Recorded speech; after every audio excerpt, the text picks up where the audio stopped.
Greetings and welcome to today's presentation titled The Recovery Café Network, Bringing Recovery Support to Communities. Before we begin, we would like to remind you that this is a safe and friendly space for positivity and productivity. There are a few housekeeping items I'd like to quickly go over. This presentation is being recorded, and the recording link, slides, and a certificate of attendance will be sent via email to everyone who attended today. This information will also be available on the Recovery Café Network, WeBloom, and NASMHPD websites, as well as NASMHPD's YouTube channel. Please use the chat pod to share your name and state, ask questions, and/or share information with the group that pertains to this presentation. Closed captioning can be viewed by clicking the CC at the bottom of your screen or clicking the link in the chat pod to view in a separate window. We also have an ASL interpreter who is spotlit on your screen. When this presentation ends and you leave the meeting, a brief survey will be shown in your browser. So please take a few moments to share your comments and thoughts about today's presentation. In our presentation today, we will hear from two amazing speakers, Ruby Takushi, Director of Programs, Recovery Café, based in Seattle, and Beth Kreitl, Executive Director and Co-founder of WeBloom, based in Indianapolis, Indiana, will present on the Recovery Café model. They will describe the roles cafes can play in the continuum of care for those in recovery from serious mental illness, substance use, and other mental health challenges. The Recovery Café model is built around key recovery concepts, which can be integrated into a long-term healing community that honors all pathways to recovery. In this presentation, you will learn how the Recovery Café Network has brought this model of recovery support to communities across the country. There will also be discussion around the recommendations of a pilot program aimed at adapting the Recovery Café model to support youth ages 13 to 17 within the state of Indiana. Before I pass this to our presenters, we would like to give a special thanks to SAMHSA for sponsoring this presentation, and thank you all again for joining us. I will now turn this over to our first presenter, Dr. Ruby Takushi. Thank you, Amy, for that lovely introduction. And Beth and I want to again thank both Kelly and Amy from the National Association of State Mental Health Directors of Programs for inviting us. It's such a pleasure to be here. My name is Ruby Takushi, and I identify as a family member, friend, advocate with loved ones who are in recovery from substance use disorder and serious mental illness. And it really is my joy to be here today to share about our community and ways that we might continue to work together. So I think, Amy, you might have spoken to this, so standard disclaimer slides. And as Amy mentioned, you will receive these slides. So they're pretty word heavy. And the intention is that we wanted to pack in information so that you could have them as a reference in the future. So we won't read them all. Beth and I have just a few goals for today, and that is to talk about the Recovery Café model in brief strokes, talk about how the model relies on recovery support strategies that I'm sure this group already has worked with and understands quite well. So trying to tie those together. We want to just emphasize our view of how recovery supports is really part of everyone's journey and happens all along the wellness continuum for communities and individuals.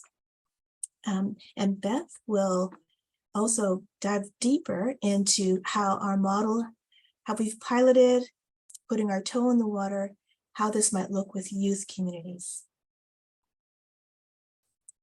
Beth and I are going to ask that throughout. If you have questions, please put them in the chat or raise your hand or somehow let us know, and we will do our best to do those in real time, or if we need to, maybe save them for the end. We'll just see how that unfolds together.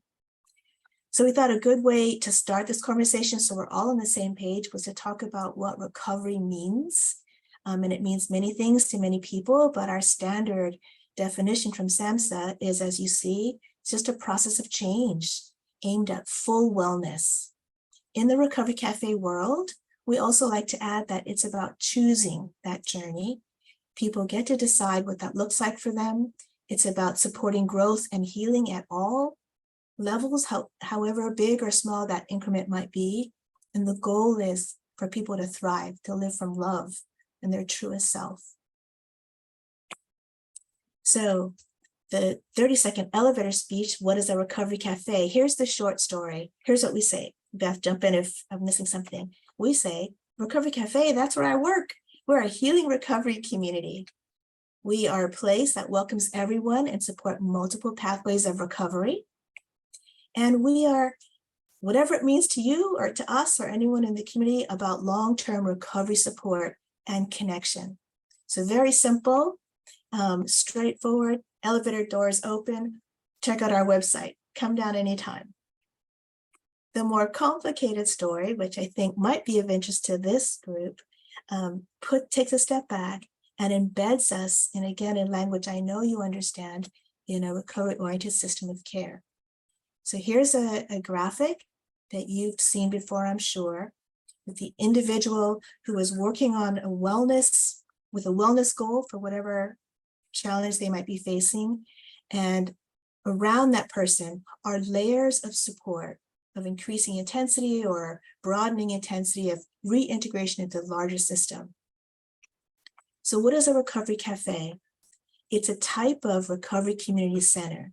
So you think of the individual in that white square in the middle, the yellow square. We're kind of in that piece. We're not treatment, we're not close in with the person, but we're coming alongside with all the other kinds of community supports. A Recovery Cafe offers recovery support services. Again, not treatment, but in the community, coming alongside. It's situated at the community level. So here's where we are, and I'm so proud of this slide. And there we go. Kind of put us in context of where we can be of support. So again, can't say this enough. One of my primary jobs in the Recovery Cafe world, I'm a clinician by training, is to make sure that we're not clinicians in our workplaces. And recovery support is our heart's desire to invite people into. So this big table that I'm about to put up, a lot of words, we're not going to read it, but the hope for putting this on screen was, if you look at this table, that top orange bar across the top, treatment engagement, early recovery, maintenance, long-term support, very broad strokes of the continuum of where a person might be on their recovery journey. The white and gray boxes underneath them kind of pick and choose a little bit of what happens in each of those stages, knowing full well that a stage is not linear, that people go through these in different ways. But the highlight here is that in each of these, at each place on the continuum, recovery support is needed, connection, people around us to help us do what we need to do in terms of healing and growth in that stage, and get what resources we need to move into the next place in our recovery journey. Beth, feel free to jump in at any time. And I guess I might pause here to ask Amy if there are questions yet. I haven't seen any questions yet. Okay, thanks. I'll try to remember to stop and ask every now and then. So taking a step back, okay, what is a Recovery Cafe? The Recovery Cafe model is membership-based. You saw that ROSC, you see that there are different types of recovery community organizations. We are a type of that's membership-based. And what does that mean? It means that every person in our space agrees to three things. They agree that in our space, there would be drug and alcohol free.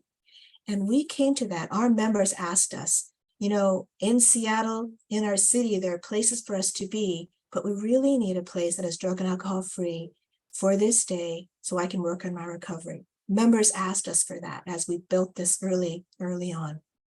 The second agreement is to participate in a weekly recovery circle. That's a small circle of 8 to 10 people who meet once a week for an hour, same time, same place, so that you can count on somebody being there who knows your story, And it's, again, it's not therapy. It's recovery support. It's check-in. It's peer support. And the third agreement in our membership model is that everybody in this space agrees that we belong together. This community is part of us, and we will give back in some way. We will contribute our best self to building this together. And our interest in calling that out is one of the agreements is we wanted to really work to not be, I'm the service provider and I'm healthier and better and I can deliver something to you. It's no, let's come and do this together. So really a membership effort. So why a membership model? Because being a member means you belong right from the start. You walk in the door, you can be a guest for the day. We describe who we are. And we say, if you want to be a member, today's your first day. Member agreements provide an opportunity to follow up. So the rules of needing to be drug and alcohol free in our space or coming to your recovery circle, they're not because we want to be punitive or to say, you missed your circle, you can't come in today. It really is just there so that we can bump up against it and talk about, remember this is what we talked about membership meaning. What happened that you missed your circle? What supports can we invite or offer so that you can make your circle next week? So the goal of an agreement is to just start the conversation. How can we meet you where you are? And a membership model, again, just emphasizes that we're in this together. All right. So the benefits of becoming a member. So someone walks in, they're a guest, they say, I've heard about the Recovery Cafe. Yes, I think it's time for me to add a once a week recovery support circle to my network. And I want to come and join. So what are the benefits? Once someone does that and they come to their circle, they get regular support that they can count on from people who know them and people they get to know on a regular basis. Food and beverage, because we're a cafe, it can be very simple in some cafes, from coffee and muffins to some places have full meals. And I should mention that the Recovery Cafe was birthed in Seattle, but there are now 60 plus across the country. And so there are different ways that people offer food and beverage. Once you're a member, School for Recovery classes that range from physical activity, yoga, dance, art, reading clubs, knitting clubs, relapse prevention classes, skills building classes, how to balance a checkbook, always all available as someone enters the community and tries to rebuild what they need to get their life on track. Fun activities, so open mic nights that are drug and alcohol free to demonstrate that, yeah, it is possible to have fun with other people in a social setting without drugs and alcohol. Linkages to access to resources. So the cafes have on-site, it could be as simple as access to a computer so someone can look up 211 and find where they might get additional support, or they might have a full-on staff person, depending on the cafe, to meet with the person, dive deeper into housing support, mental health support, drug and alcohol support, computer and phone. And this is really just a few examples. I'm sure there are many more. In a safe, clean, beautiful space. I must have done my animation a little wrong, but that's the list. All right. So some photos from one of our cafes in California and one from Seattle. This is what happens in a cafe. The goal is to be a community space that's festive and inviting. So you can see Tai Chi, latte hour, recovery circles. So what are some primary concepts that inform RC programs? Radical hospitality, welcome and acceptance. Any of us on any healing recovery journey, whatever we're working on, the place that helps us most is the place that welcomes us, where we feel safe, where we're able to share what is my challenge, here are the helps that I need. Can you hold me accountable to that? In our programming, we appreciate the stages of change, fully aware that that's a theoretical framework, but it's a helpful framework, excuse me, that helps us. I'm going to turn on my sound just for 1 second.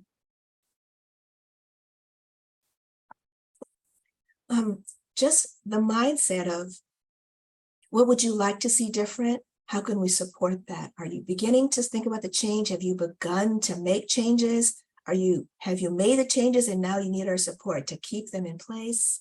Just an appreciation for that structure. And that structure allows us, so all of our staff and our peer supporters are trained in motivational interviewing. And so that is not us dictating what you need to do, but what did you identify as your goal and how can we support you moving toward that? Utilizing concepts of community reinforcement and just the basic behavioral principle that you want to encourage people to do different new healthy behaviors of their choosing. And how do we make that more likely? We reinforce it positively. Here's some good things that happen when you make the change you've identified. Awareness of relapse prevention strategies. So in our recovery circles, having people just in that mindset of listening for what are your triggers, what are your challenges, what are your hotspots, and how can we help you see them in advance, and what suggestions what we have, how do we help you identify them, just keeping that in the ethos as part of our recovery support. And life and social skills development. You cannot be in a community setting with other people that sometimes looks like a high school cafeteria. It's not possible to be in that kind of setting and not bump up against other people. And so if you've got people who care about you and love you as you bump up against someone, then it's an opportunity to learn a different way to respond to conflict or challenge or disagreement or negative energy. I've heard that one a lot lately. It's a place to practice new behaviors that are healthier, that serve my goals better. How am I doing, Beth? Comments, thoughts before I move on? We're good? Doing great. Questions? No? Okay. So how effective is this approach? So I thought you might be interested in some of our survey data that we do a baseline survey asking people how they're doing and what their goals are. And then 3 months we ask again. So it's kind of a sequence. But at the baseline, people are reporting to us that being in the cafe, or I guess this is after the baseline, that after being in the cafe, their physical health is better now. Is that because they're getting regular nutrition or just a little bit of a place to rest and be healed, or to have access to resources? But people are reporting it helps their physical health.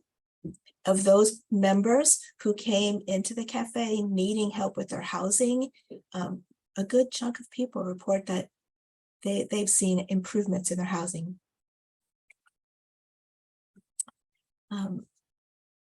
After folks have been in the cafe for a bit, this is a one point in time survey, just nice feedback, increasing desire, just being around other people in a healing space. People who are talking about recovery actively increases my recovery, prevents relapse, helps stabilize mental health challenges. So this is the follow-up study where we were able to do a baseline and then a 6 month later check-in to do a comparison.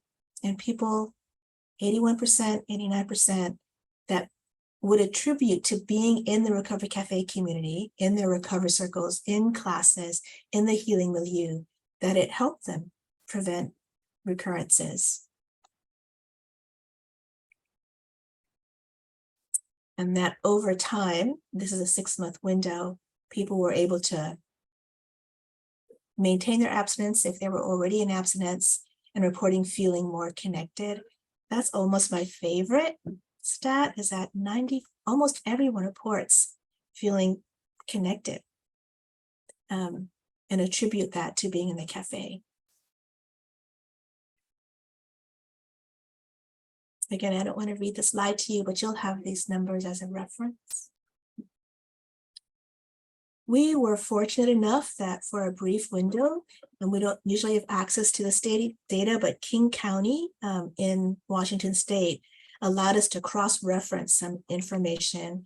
And so we were able to kind of correlate membership in the cafe, those members that have been with us with data the county had.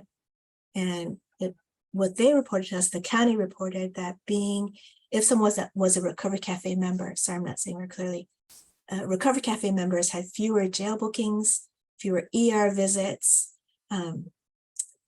They're reporting fewer substance use. And so overall, just really encouraging, because it means those are benefits to the community as well, not just to the individual, but to the people around them, their family, their friends, and the larger community in terms of cost and support of individuals.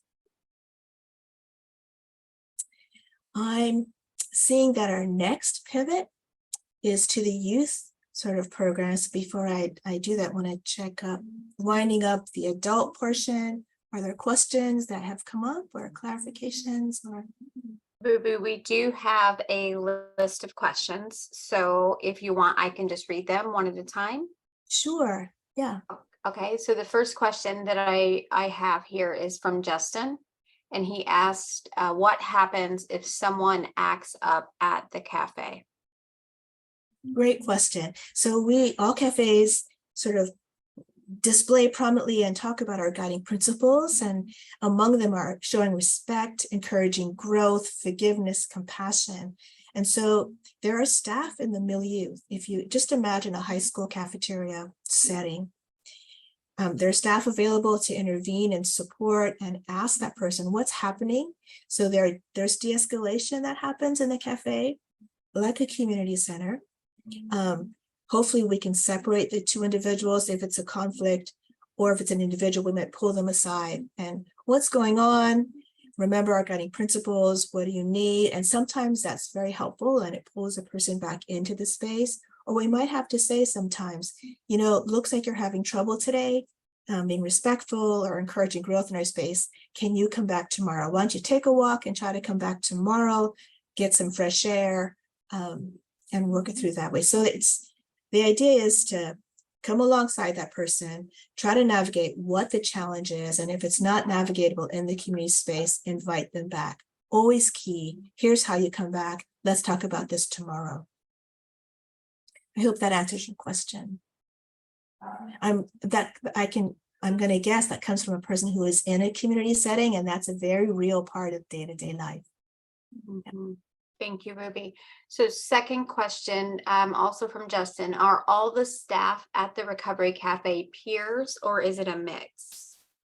It's a mix. I don't have that number off the top of my head, but on any given day, pre-COVID, we would have maybe 120 people between, let's say 100 people in our space at any given time during the day, and a staff of about 5 or 6 who are on the floor. And I would say at that time, so the ratio is really low because peers are in the space, member leaders are raised up to navigate with each other. And we currently have maybe 3 or 4 of our staff who were members who have become member leaders who then became staff. I think it's fair to say, I don't want to say a number because I will probably be wrong, but yes, it's a mix of members who have been raised up, peers on the team. Thank you, Ruby. Next question is from Tony. He says, can you speak to the stigma surrounding Recovery Cafe? Tony, I'm not sure I understand the question. We certainly try to navigate stigma reduction, but if you mean specifically stigma about Recovery Cafe, please put back in the chat what your clarification is, but I'm going to address the question just from a stigma perspective. And absolutely, we try to be aware of that in our language, and embracing all pathways to recovery, embracing a harm reduction perspective that our goal is your health and your wellness, and to support that. Our ethos of we're all in recovery from something. So there's not something distinctly negative about a mental health recovery or SUD recovery, that everybody's on the journey to make this an us question versus a you question. Beth, do you want to jump in? I feel like I'm not doing a good job. Well, I was also going to say, Tony, if you want to unmute and provide some clarification or give an example, you're welcome to. And if not, he did put in the chat, is there pushback from the community? Right, I was referring to, yeah, pushback and opening in the recovery community, in the community. When you go to open one, is there pushback from the community? Is there stigma surrounding not in my backyard with these type of things like that? I mean, that's what I'm kind of asking. What's the pushback on recovery cafes when opening them?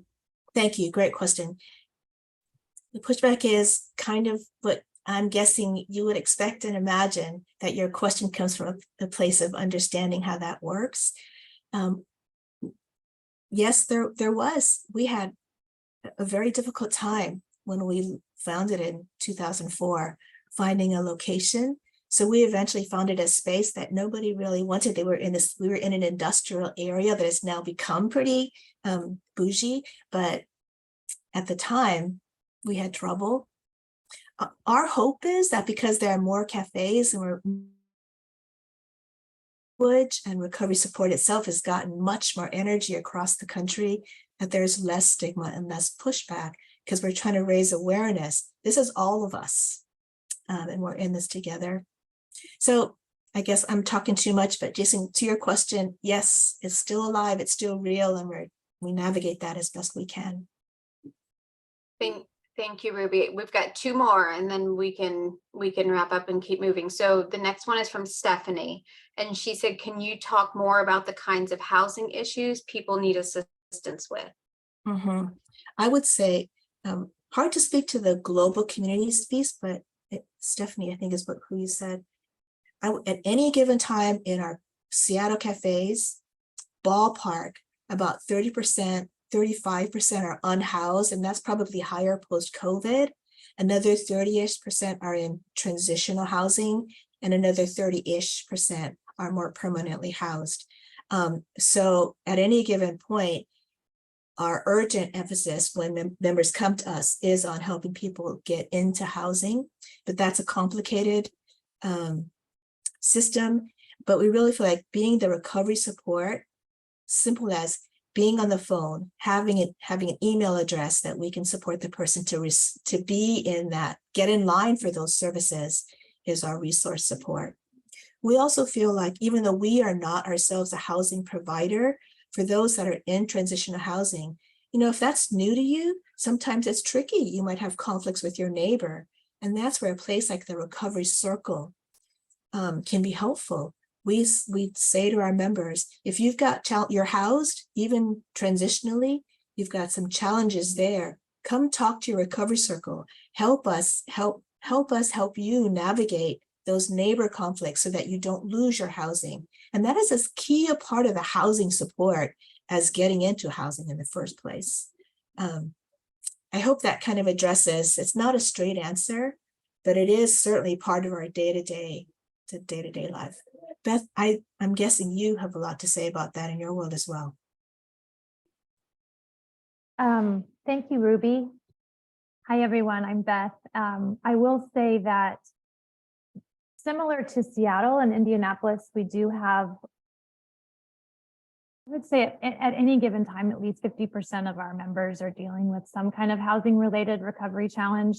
And like Ruby said, our role is really connecting them directly with opportunities, providing them with supports to overcome the challenges that they're having, helping them with applications, all kinds of various ways that we come alongside our members to equip them with the skills and the connections that they need, providing them with that choice and that agency. But I will say housing and transportation are two of the most consistent needs that I've seen of our members across our recovery cafes. And so I think, Ruby, you make really good points here. And I know that many of our cafes have wondered, how can we take a more active role in responding to this need? Out in DC, our recovery cafe there is actually partnering with another organization to have recovery housing kind of more linked as a possible resource for members. So that's just one example.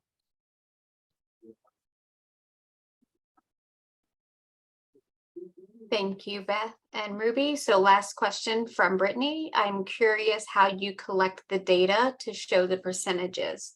Quantifying personal success is something we struggle with in peer spaces here in Connecticut, so I'm very interested.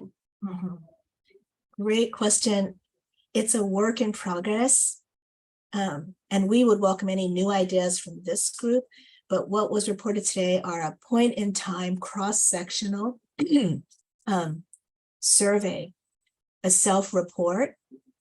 So we once a year, we ask folks, survey time, everybody please report on how you're doing, how you're feeling.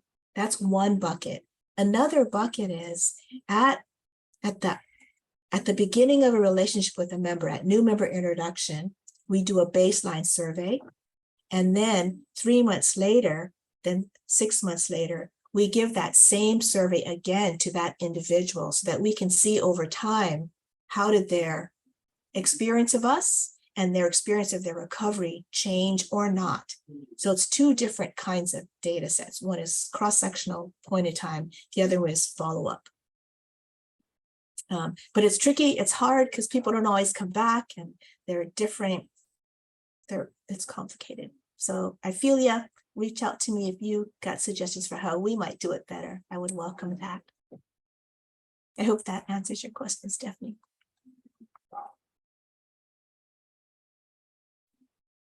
Beth, I think I'm going to advance the slide for you to tell us about youth. Sounds wonderful. Thank you, Ruby. Thank you again to Amy and Kelly for providing us with this incredible opportunity. My name is Beth Kreitl. I use she, her pronouns, and I'm so honored to be here today. I do serve as the co-founder and executive director for We Bloom, and specifically serve as the Midwest Regional Catalyst for the Recovery Café Network. That's a long title, and what that means is I have the joy of coming alongside communities in the Midwest who desire to explore and discern whether this Recovery Café model is what their community needs. And I wanted to just touch on one important point to that specific part of my role, which is to say that I love this model and find it is such a privilege to be able to share this model across the Midwest, mostly because of how much it really is able to be adapted to the local community. And so while Ruby went through and described the membership requirements and some of those things that we hold very near and dear to us in terms of model implementation, there's also so much room for your school for discovery, your school for recovery, your space, your meals, your social events, resources, all of these things that really take on the needs, the feeling, what the community really desires to see and allows it to be a member-led and member-run community. So I wanted to just touch on that as we start here in this sort of second section of our presentation today. I also wanted to just touch on one little point further about the question around peers and whether or not our staff are comprised of peers. And Ruby was touching on the member leader program, which is really incredible and is one of the core commitments to joining Recovery Café Network. And in addition, we also do hire folks who come to us with lived experience in mental health and substance use and are trained as peers. In fact, in the state of Indiana, this month, we're rolling out a requirement that everyone has to be trained as a peer within 90 days of coming on board. So we feel very strongly about that framework, really providing support to execution of this model. So I wanted to elaborate on that a little bit as well. So I'd like to transition us to talking a little bit about one of the newest initiatives in the Recovery Café Network, which is the Discovery Café. So to begin, I'd like to consider the question, why youth? And really simply, there's been a heartbreaking need that has surrounded all of our Recovery Café communities for many years. Cafes are being called on to respond to urgent needs arising in our youth population. And to date, we haven't had the structure and the infrastructure needed to equip our recovery cafes with what's needed to serve youth. And so very fortunately, we had the support of the Division of Mental Health and Addiction, as well as C4 Innovation. They are a national consulting group that work in the recovery space and have youth expertise in particular. So together with the Recovery Cafe Network, starting in 2021, we started on this journey of looking at what would a youth adapted version of the Recovery Cafe model look like. So the way that we started off this work was we assembled two distinct groups to help us form this working committee. First, we gathered youth service providers, really drawing on their experience and expertise of working with youth. And secondly, and I think most importantly, we took the time to engage the youth voice directly. So we had many, many learning sessions, focus groups, and important ways of engaging to ensure that we were really evaluating what would it look like for this to be tailored to youth. And in doing that, we also engaged with our DMHA staff and other key stakeholders to ensure that we considered the nuances of working with minors. I know a lot of folks who are serving adults get nervous and afraid about what does it mean for us to take on that risk of working with minors. And so those were things we wanted to address right from the very beginning. Next slide, please. We thought it would be important to share with you. Oh, Ruby, can you advance to the next slide? There we go. We thought it would be important to share what were some of the key findings in terms of what we heard from the youth voice, and wanted to specify that there was a lot of discussion around how are we defining the age group for our youth. And at the outset in this pilot phase, we have decided as ages 13 to 17, with a future opportunity to perhaps look at the 9 to 12 age range as well. So when asked, what do you hope to see in a Discovery Cafe? There was a response that in many ways mirrors what our adults want to see. They want this unconditional support. They need a safe space, a place where you can really connect and belong, a place where there are adults who care and can be present to you, and really be that consistent network. We also heard from them that they want to be able to contribute and really help the community take shape. And so much like we do with our adults, we have engaged youth from the very beginning in all elements of setting up each of the individual pilot sites, which I'll talk more about momentarily.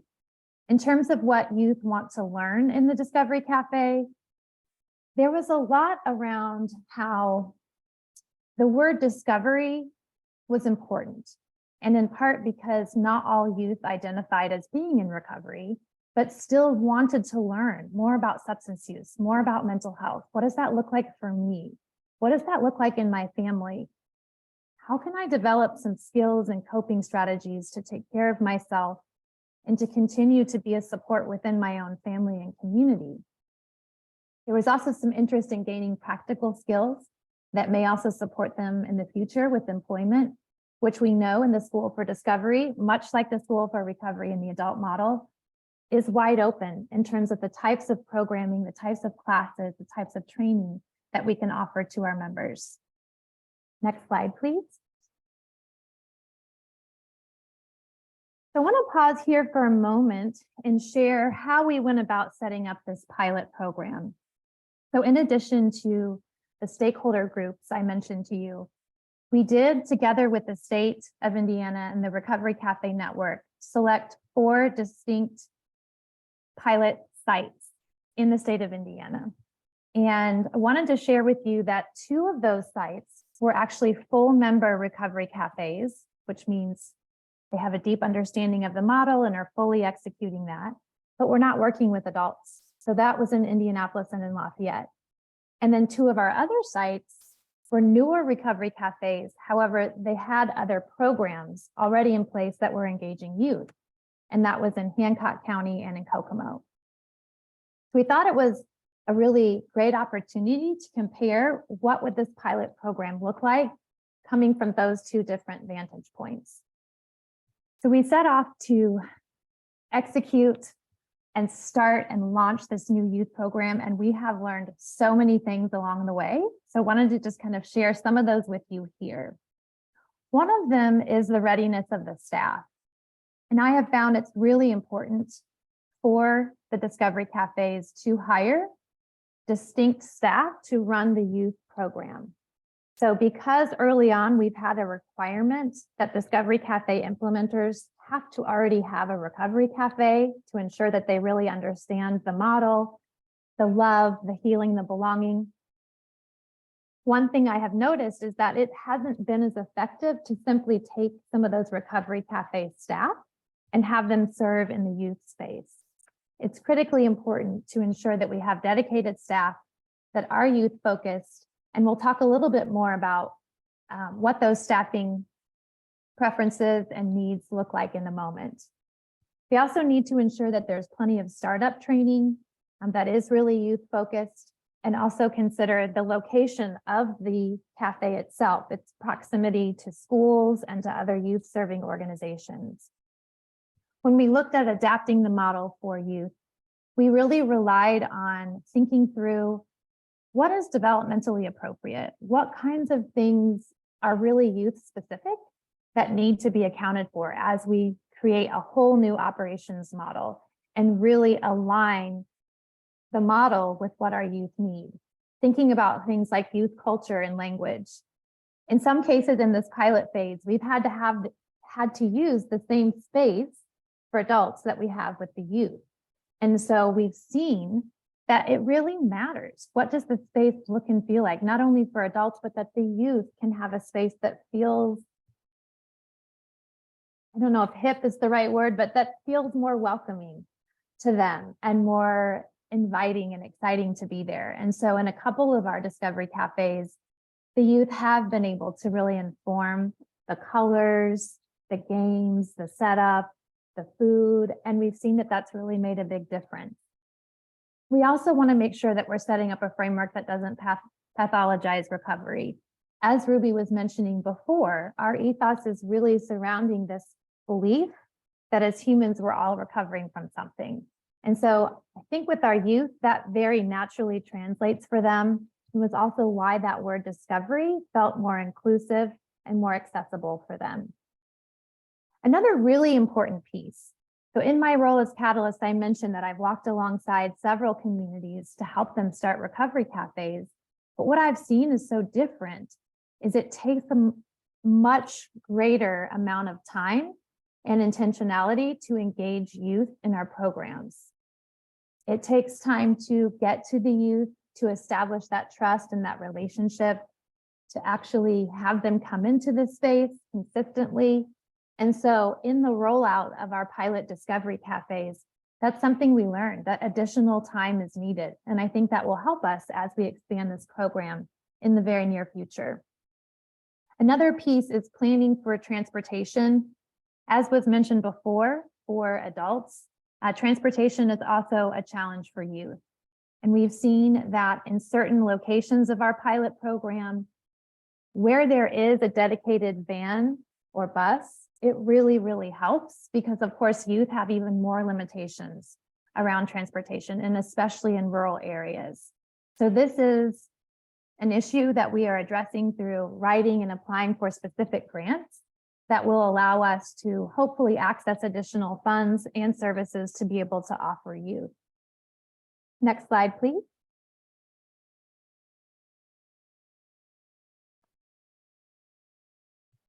Practicing equity and inclusion is really centered in the work of recovery cafes. We have core commitments that every recovery cafe has to agree to and abide by and practice.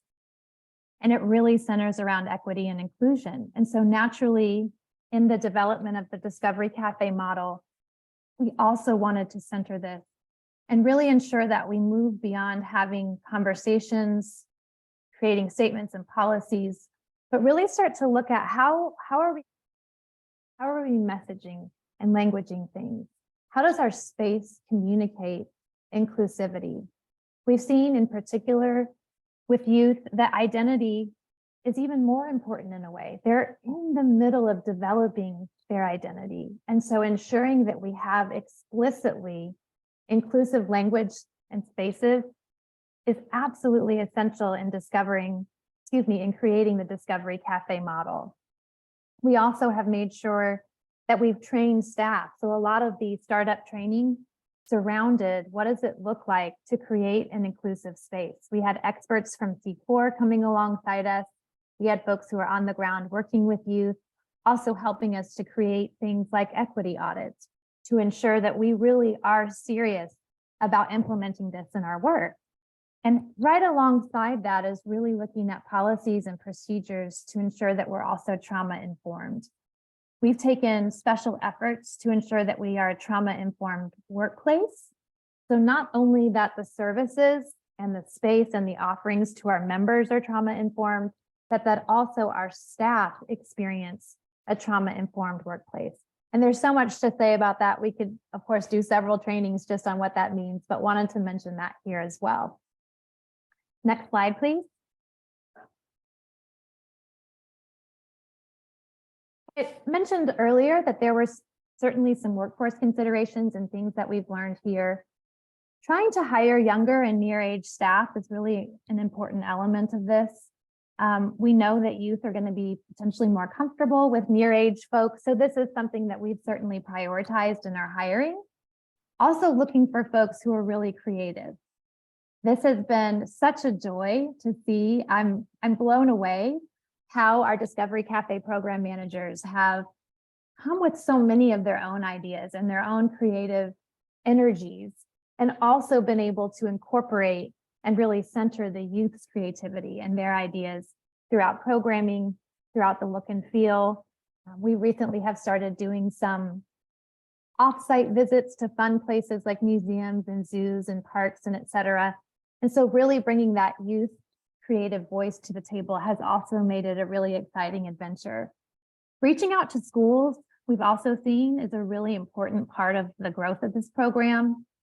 We see in the future the possibility of having some satellite programming take place at the schools so that we can connect with students right there where they are, kind of coming up with some creative ways of doing that, yet also connecting them to what we know is really the heart of this model, which is all about that place-based community. So having both and there. Also in the future, we're going to be looking at very specific youth-oriented media and social media. We know that although we are about that place-based community, that our youth in particular not only find a lot of connection through social media, but also find a lot of challenges. And so we want to face that head on and come up with some platforms and some ways that they can have almost a hybrid community where they're able to be connected to each other virtually, but also, of course, in the space itself. And then the last piece around outreach is just ensuring that we do connect with other youth serving organizations in the community. Those may be faith-based, youth programs, maybe the LGBTQ+ centers for youth. It might be the boys club, the girls club, any kind of entity that's already serving youth is, of course, a critical partner for us as well. I'm going to pause here, maybe just for, let's say, 5 minutes, just to ensure we have time to get through the last component to see what questions may be arising, perhaps in the chat, or you may want to unmute. So I'll pause here and take some questions. I have a few questions stacking up, Beth. So if you want, the first question that we have is from Stephanie. And Stephanie said, I work with legal services attorneys and was interested in learning whether your members were facing legal issues like discrimination or other challenges. And I'm just thinking through maybe for a little bit more context. Are we speaking of adults and our youth members or only youth? And then also was kind of wondering if we're talking about like in the cafe space or just in their lives generally. So this question actually came in as Ruby was speaking. So I think it was in context to adults, but Stephanie, if you are there, feel free to come off mute. Okay. In the chat, she says, I'd ask the question in the context of adults and in the context of their lives rather than in the cafe itself. Yeah. This is a great question. And I'll say a few things and then also, of course, Ruby, please jump in. Absolutely. We desire to create spaces where our members can talk about what's really going on for them. And we know trauma really is at the root of so many of the recovery challenges, and racialized trauma, as an example, discrimination based on gender identity. Those are things that our members are dealing with on a regular basis, particularly depending on the demographics of your membership. So knowing that the Recovery Cafe Network has a 6 core commitment that really centers around working together to end systemic racism and socioeconomic injustice. And we seek to do that in all kinds of ways. We have little table stands, table tents rather, in our cafes that openly say, you know, we stand with you. We welcome all of these different identities. We have different flags in our space. We have pronoun pins, all kinds of ways that we try to communicate. You are seen, you are loved, and you are welcomed exactly as you are. My hope is that we can begin to offer more classes in our School for Recovery that specifically deal with how do we manage and recover on a daily basis from the triggers that happen due to our identities and due to the reality that we're not all having the same experience. And we talk about that openly in our cafe. In Indy, we've talked about it a lot. We have a very diverse group of members. And so being able to start with that place of understanding that we know, even in recovery, you know, we can say we're all recovering from something, we're coming together as peers. This is not a medical, clinical model. You know, we're not the experts. We're here to love and support and come alongside. That doesn't change the reality that we're not all having the same experience, even accessing those supports needed for daily life. So I would just say yes, yes, and yes, we see that. I'm going to pause here to see if Ruby wants to add anything to that, because it is such an integral part of the work. Thanks, Beth. I love your response. Amy, would you please, just for making sure I heard correctly, repeat the question? The question was from Stephanie, and she said, I work with legal services attorneys and was interested in learning whether your members were facing legal issues like discrimination or other challenges. So thank you for your question, Stephanie. Echo Beth's response. And I would say in our Seattle cafes and what I understand of cafes in other places, yes, many of our members have legal questions or concerns, and our resource support to them is to ask, what do you need to navigate? What has not worked? What is working? Do you want us to be on this? How can we be more active in ways that are possible for us? So it really is having the conversation and try to individualize the response, even though within the cafe itself, we don't provide legal services, provide those connections. And I would say that tied to the question just before this one about data, that we try to be very careful about what data we do ask. So we don't ask about immigration status or other sensitive information. Well, first of all, we don't consider it a health record. It really is for our information tracking to support the individual. But also we minimize as much as possible collecting any information that might be harmful to the member to have someone stored. So hope that answers. Thank you, Ruby. Thank you, Beth. So next question from Anne was, are there youth era drops or other youth-run organizations in the same cities and towns? If so, how do you collaborate with them and who funds the cafes? So I'll put her question in the chat so that you can see it, since it's multifaceted. Great. I'm gonna go ahead and, oh, there it is. Okay. So I will say there are absolutely, in the 4 communities where we're piloting the Discovery Cafes in Indiana right now, there are absolutely other youth serving organizations.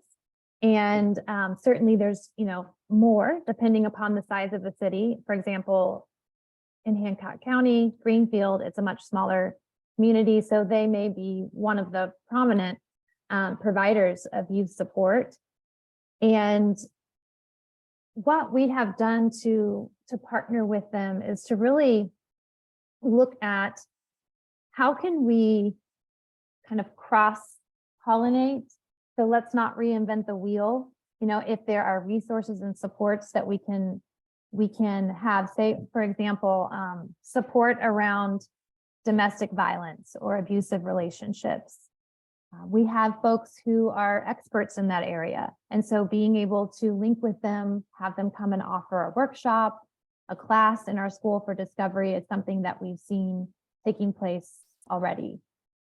It may be that, for instance, one of our cafes is closely linked with a camp that's being offered this summer for youth, and have been able to provide some fun and active opportunities for youth who are members. So they're very distinct and separate programs, but they're able to be linked to these things that are already happening in the community that provide that positive social support and connection throughout the summer.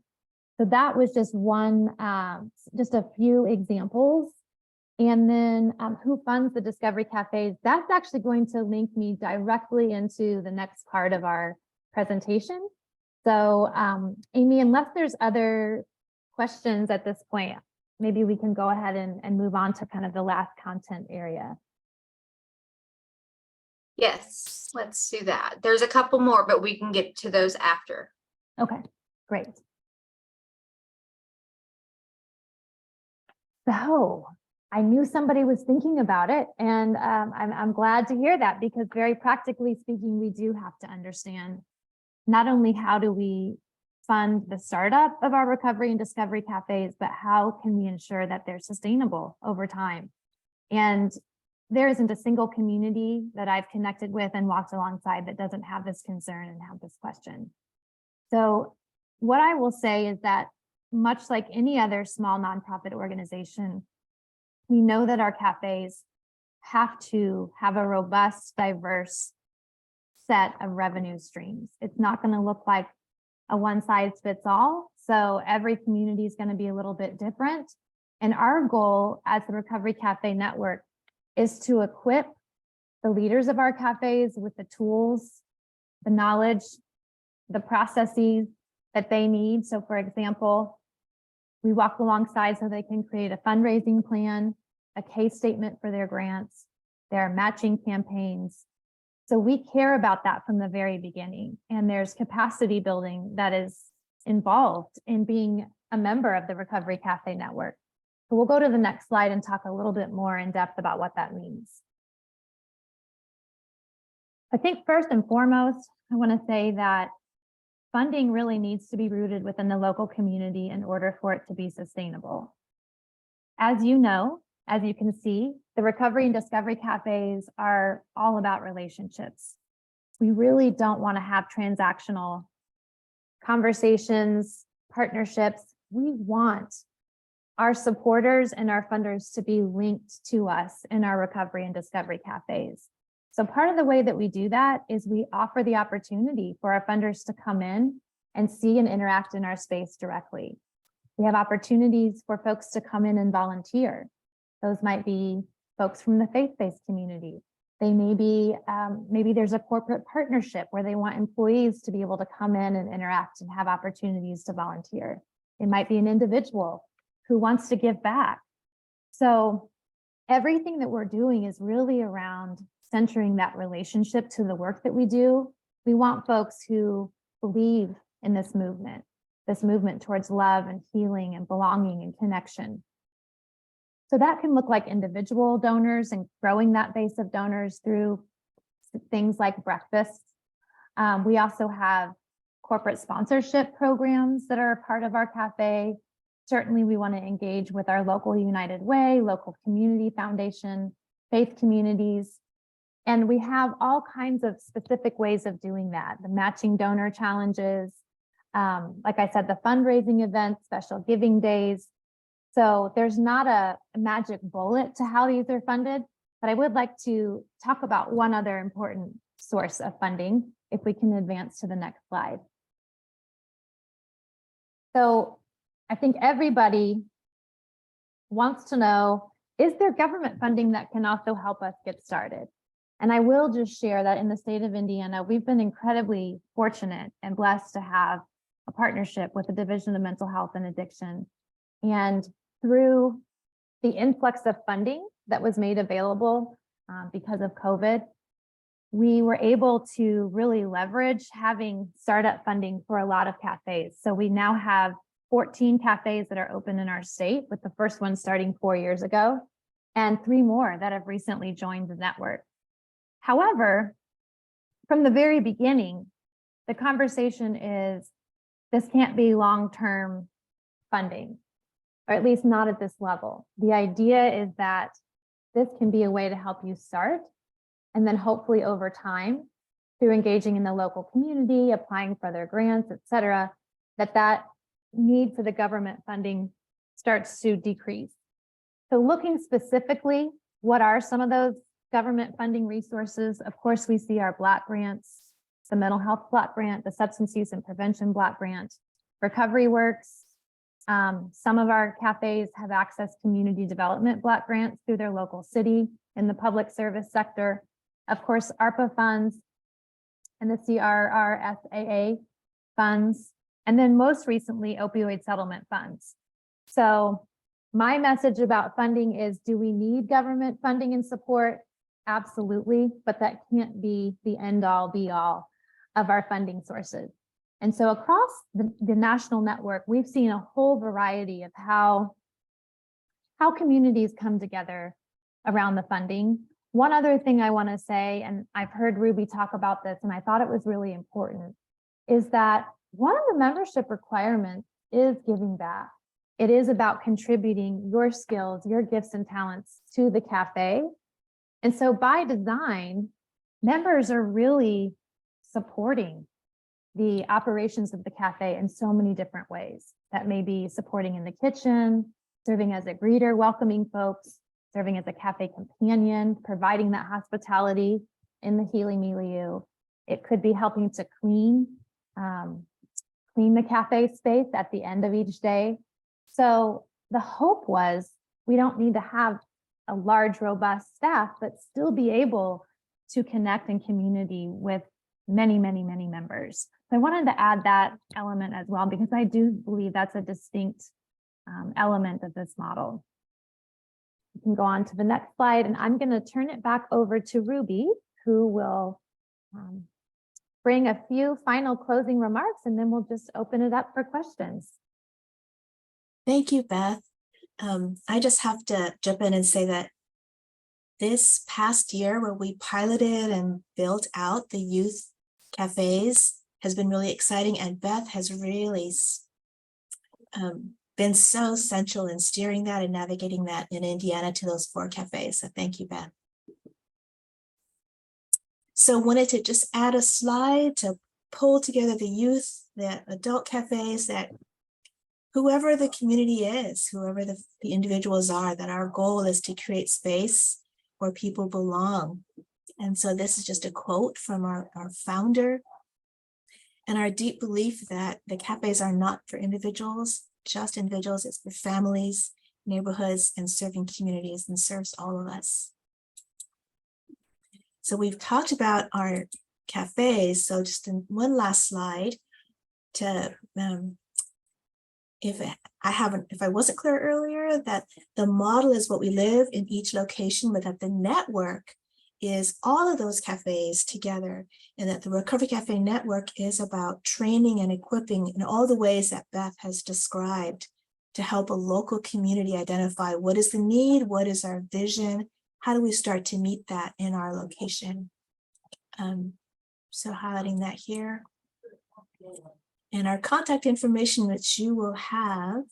So I think I'm going to stop sharing because I am very eager to just have Q&A time with all of us. I think I've stopped sharing. Yeah, so thank you. Amy, I think we'll pass the baton to you as our question facilitator. Yes, thank you, Ruby. Thank you, Beth.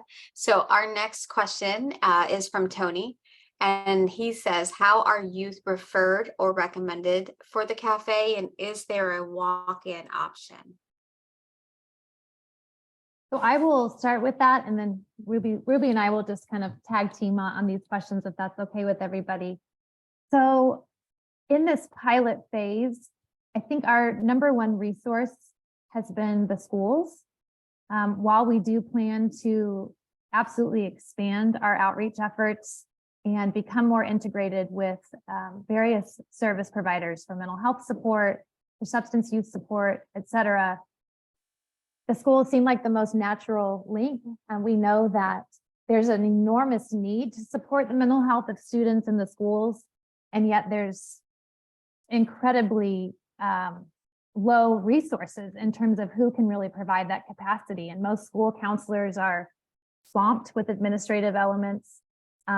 Some schools have social workers, but there's just such a need for that additional support and learning. And so the schools have been, I think, our primary resource referral partner at this point. And then what I will also share about both our adult and youth model is that absolutely we welcome walk-ins. And the way that it works is we have a guest policy. So the first time you come in, hopefully you get a really warm, happy welcome at the front desk.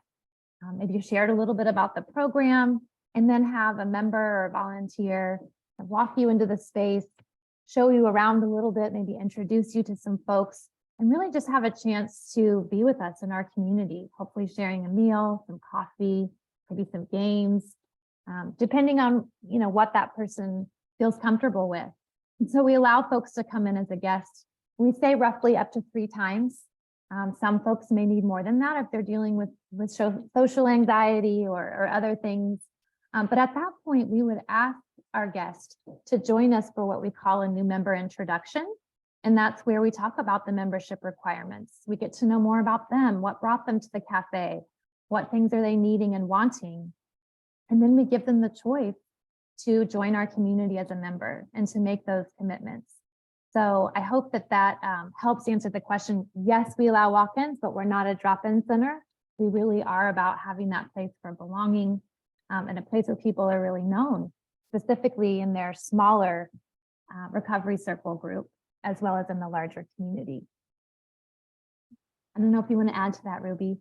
No, that was brilliant, Beth. I would just, the small piece for the adult cafe is we have partnerships with case managers, housing managers, external resources in the larger ROSC that know we're there, and they might send their people to us, and we can send people back to them to sort of navigate that communication. So at this point, the Recovery Cafe in Seattle, we've been open 20 years. And so we're at that kind of good partnership with the community, and 3rd, 4th generation word of mouth. Member tells member, tells member, tells member. So that will evolve over time in your communities. Thank you, Ruby. Thank you, Beth. So then the next thing here on the list is from Justin. It's kind of a comment more so than a question. So Justin had commented and wanted to make sure that I flagged this for you guys. He says, I don't know if you use apps like Meetup to meet people with common interests, but it may be a good option to invite more people and youth. So just keeping on track with that youth focus. So next question is, oftentimes people think that the recovery cafes are only for people with substance use. So can you share more about what mental health support looks like within the cafe? And please share examples. Ruby, if you want to start with that, and then if there's anything I can add. Okay. Great question. And that's so much of our heart, is that it's an open cafe. It's an open community to any person that's seeking to be with other people in their healing, whatever that looks like. So yes, I would say you know, when we do that new member introduction that Beth described, we ask people what are their recovery challenges.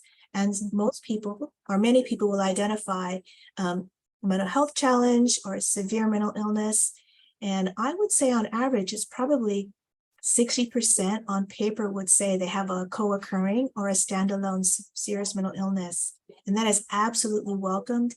And we believe just by observation, it's probably an undercount, because it may be that many in our membership, they haven't accessed a healthcare system to get them in a healthcare they need. So they don't know that there could be another way to respond to their challenges.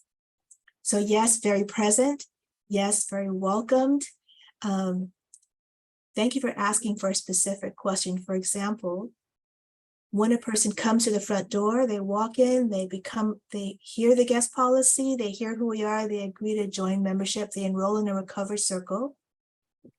And many of our members hear things that other people don't hear or see things that other people don't see, but we have that kind of conversation.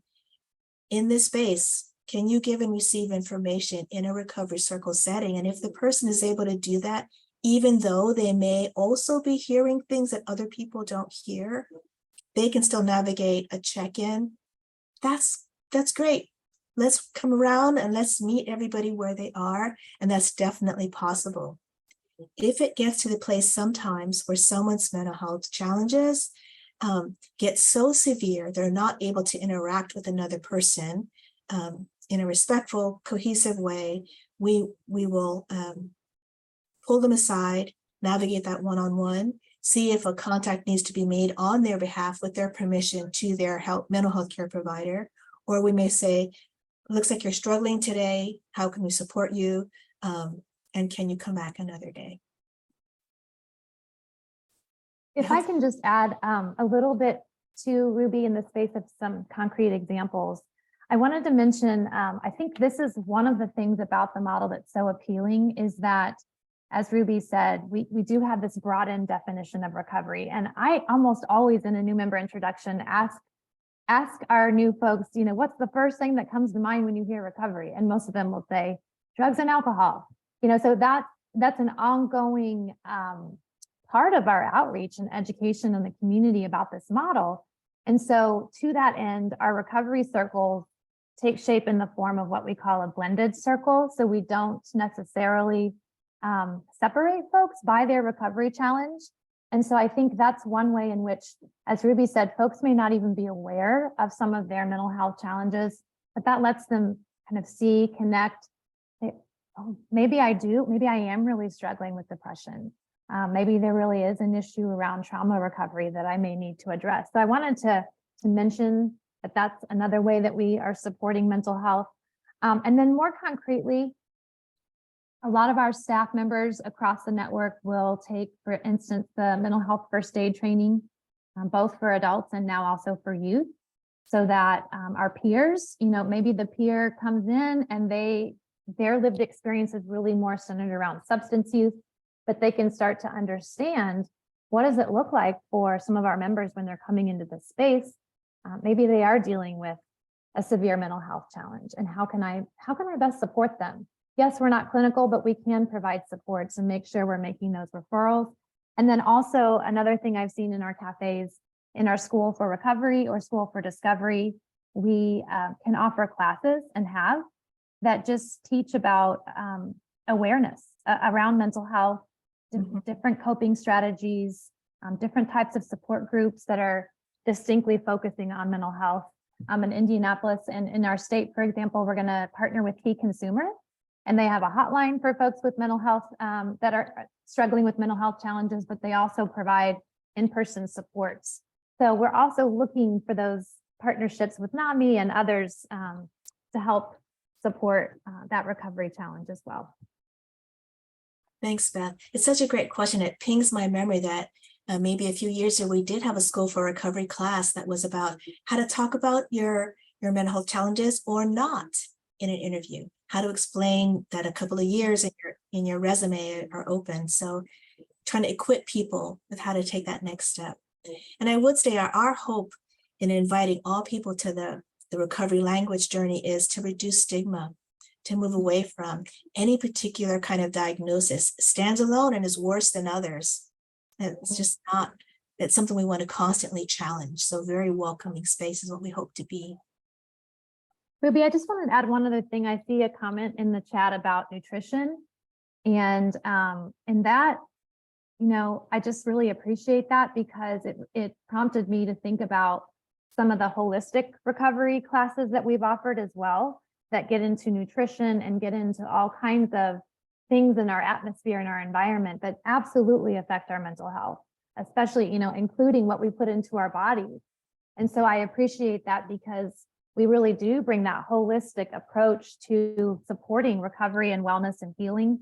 And I believe that that has a major part to do with the mental health recovery. I'm thinking about some folks who are really passionate about fitness and physical exercise as part of their recovery that really helps them maintain recovery. So wanted to just add that as well, that there's so many different ways that we can provide those supports in our recovery and discovery cafes. Thank you, Ruby. Thank you, Beth. So last question here for you before we close out. So speaking to the stigma, harm reduction often has a lot of stigma attached to it. So I just wanted to give you both a moment to kind of talk about the policy around drug and alcohol free in the cafe. So can you just kind of speak to that and how those situations are handled, and, you know, what is the best practice for implementing and overseeing that regulation? I'm not quite sure how to adjust the regulation piece, but Beth, can I jump in?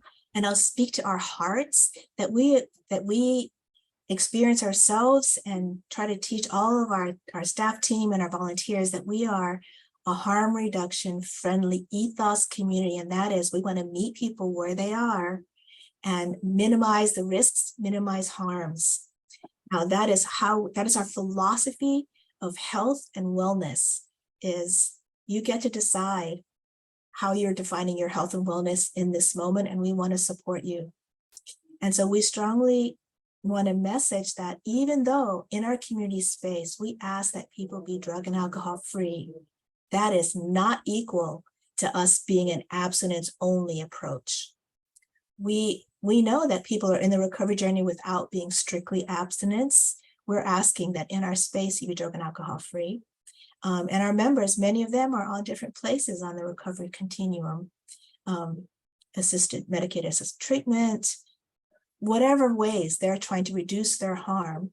We are very much in support of that. So we have Narcan distribution in our space. People need access to that. Happily make referrals to harm reduction services in the community as well. Beth? Could I just add a little bit there? I love this question, and I do know that there can be misunderstanding around, like Ruby was saying, the why behind being drug and alcohol free in this space. And I just want to say that it's really about creating a space that hopefully won't be triggering for folks who are in substance use recovery, because not everyone is even dealing with that as their recovery challenge, but also so that we can create the conditions for our members to really be able to meaningfully engage with each other. As Ruby mentioned before, we talk about being able to give and receive information. So how can I ideally have access to my feelings and my thoughts and show up and be present for myself and other folks in the space? So that's really, I think, a big part of the why. It's not, I wouldn't say that it's at all about keying in on whether or not someone has been using drugs or alcohol. It's more about how they're showing up and able to participate in our community and creating that space that feels comfortable and supportive to folks who are in substance use recovery. I also just wanted to mention a couple of other specific examples in Indiana. We do have 3 of our recovery cafes who have been funded to have harm reduction street outreach teams. I think that speaks again to the fact that we are very much pro harm reduction. We're out there connecting with folks in the community directly, not for the purposes of promoting Recovery Cafe per se, but just to be present, to love, to connect with people, to literally go where they are. And of course, if there's questions, if they want to come see us, which, you know, sometimes they do, it's incredible to see. And then the last thing I'll say is in one of our, well, actually, it's the only recovery cafe that's a standalone independent 501c3 in Indiana that's purchased its own building. They're actually sharing the building, so separate doors and access points and all of that, but with the safe syringe program. Okay, I think you all know what I'm trying to say. I sometimes get those acronyms. Syringe service program. Thank you.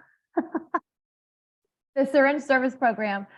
And so I just share that as an example of, you know, we're not just saying that we're harm reduction supportive, but that there are real and actual ways that we're living into that. And at the same time, we do want to hold that we are about that place-based community, and we're not a drop-in center, and that's a very intentional part of the model. So I hope that sheds a little bit more light on that as well. Thank you, Beth. Thank you, Ruby. Before we begin to close out, do either of you have any last-minute comments that you'd like to share with the audience today? Closing thoughts? I'll share one other quick thing and then turn it over to Ruby to close us out. I will say we do have regional catalysts. And so wherever you are in the country, there is someone to walk alongside you. I happen to be in the Midwest, but we have East Coast and West Coast and everything in between. So please do reach out. You can get on the Recovery Cafe Network website. You can email Ruby or myself directly. We are here for you. Maybe you have questions. Maybe you want us to talk to you as a government employee, and how can we strategize with you as a state? Maybe you're a person in your community that just is really passionate and wants to help make a difference. So we would love to connect with you. We just really want to extend that warm welcome. And then also just share that we're very excited to roll into phase 2 of the Discovery Cafe program. And I'll let Ruby kind of touch on that, because of course that's coming straight out of the Recovery Cafe Network. And I just want to say thank you so much. And this model is truly life-changing, not just for our members, but truly for our communities and for those of us who have the honor of stewarding this model and being part of it. So thank you so much. I'm just going to say ditto all that Beth said and express my gratitude for your presence, because your being here and your questions, they're an encouragement to us that we're in this together. And it's just so much better when we're together. Thank you for being here. Thank you. Your feedback for our audience, your feedback is very important to us. So please take a moment to complete the survey that will pop up on your screen as you exit the platform. Thank you again to both of our presenters, Beth and Ruby. Thank you to SAMHSA, and we hope you enjoyed the webinar. Thank you. That does complete today's presentation. You may now disconnect